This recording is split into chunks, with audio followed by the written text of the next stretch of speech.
ദൈവതിരുനാമത്തിന് മഹത്വമുണ്ടാകട്ടെ. ഏവർക്കും ഹെർമിറ്റ്സ് ടോക്സിന്റെ 740 ഭാഗത്തിലേക്ക് സ്വാഗതം. ഇന്ന് എൽദോ പെരുന്നാളിന് ശേഷം വരുന്ന ഒന്നാമത്തെ ഞായറാഴ്ച. ഇന്നത്തെ വിശുദ്ധ ഏവൻഗേലിയോൻ ഭാഗം വിശുദ്ധ ലൂക്കോസ് എഴുതിയ സുവിശേഷം 2-ാം അധ്യായം 40 മുതൽ 52 വരെയുള്ളതായ തിരുവചന ഭാഗങ്ങളാണ്. യേശുതമ്പുരാൻ യെരുശലേമിലേക്ക് പെസഹ പെരുന്നാളിന് പോയതുമായി ബന്ധപ്പെട്ട കാര്യങ്ങളാണ് ഇന്നത്തെ വചനഭാഗത്ത് നമുക്ക് കാണുവാനായിട്ട് സാധിക്കുന്നത്.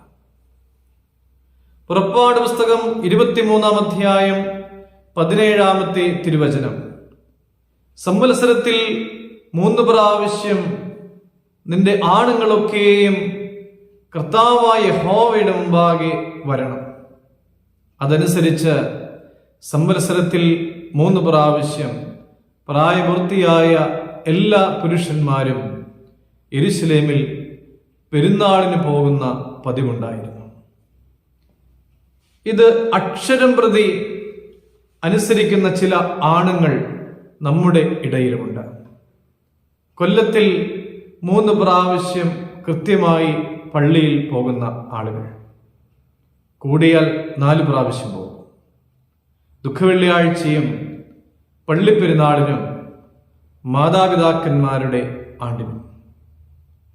ഇസ്രായേൽ മക്കൾ പോയിരുന്നതായ പെരുന്നാളുകൾ ഇവയാണ്. ആവർത്തന പുസ്തകം 16-ാം അധ്യായം 16-ാമത്തെ തിരുവചനം, വാരപ്പെരുന്നാൾ, പെസഹ, കൂടാരപ്പെരുന്നാൾ.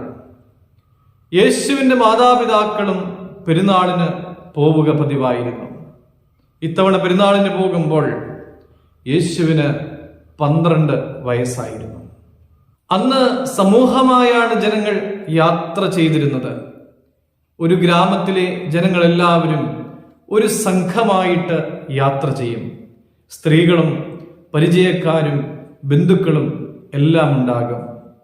രാത്രിയിൽ തങ്ങുന്നതിനും പകൽ വിശ്രമിക്കുന്നതിനും ആവശ്യമായ കൂടാരങ്ങൾ ഉണ്ടാക്കുവാനുള്ളതായ സാമഗ്രികളും അവരുടെ കൈവശം ഉണ്ടായിരിക്കും. പകൽ മുഴുവനും പരിചയക്കാരുടെയും ബന്ധുക്കളുടെയും കൂടെ എല്ലാം യാത്ര ചെയ്താലും സന്ധ്യയാകുമ്പോൾ കൂടാരത്തിൽ എത്തിച്ചേരുക എന്നുള്ള ഒരു പതിവുണ്ട്. അന്ന് സന്ധ്യയിൽ കൂടാരത്തിൽ യേശുതമ്പുരാനെ കാണാഞ്ഞിട്ട് പരിചയക്കാരുടെയും ബന്ധുക്കളുടെയും ഇടയിലൊക്കെ യേശുതമ്പുരാനെ അന്വേഷിച്ചു, കണ്ടെത്തിയില്ല. അവർ തിരികെ യെരുശലേമിലേക്ക് മടങ്ങിപ്പോവുകയാണ്. അവിടെ ചെല്ലുമ്പോൾ ഉപദേഷ്ടാക്കന്മാരുടെ നടുവിലിരിക്കുന്ന യേശുവിനെയാണ് കാണുവാനായിട്ട് സാധിച്ചത്. യേശുതമ്പുരാൻ അവരോട് സംവദിക്കുകയാണ്. യേശുതമ്പുരാന്റെ സംസാരത്തിൽ, അവന്റെ വിജ്ഞാനത്തിൽ എല്ലാ ആളുകളും ആശ്ചര്യപ്പെട്ടു. പ്രിയമുള്ളവരെ, യേശുതമ്പുരാൻ ദേവാലയത്തിൽ എത്തിച്ചേരുവാനുണ്ടായ ഒരു കാരണം മാതാപിതാക്കന്മാരുടെ നല്ല മാതൃകയായിരുന്നു. അവർ ദേവാലയത്തിൽ പെരുന്നാളിന് പോകുന്ന ഒരു പതിവുണ്ടായിരുന്നു എന്നുള്ളതാണ് കാരണം. മാതാപിതാക്കളുടെ നല്ല ജീവിത മാതൃക എന്നും മക്കൾക്ക് ഒരു ചൂണ്ടുപലകയാണ്.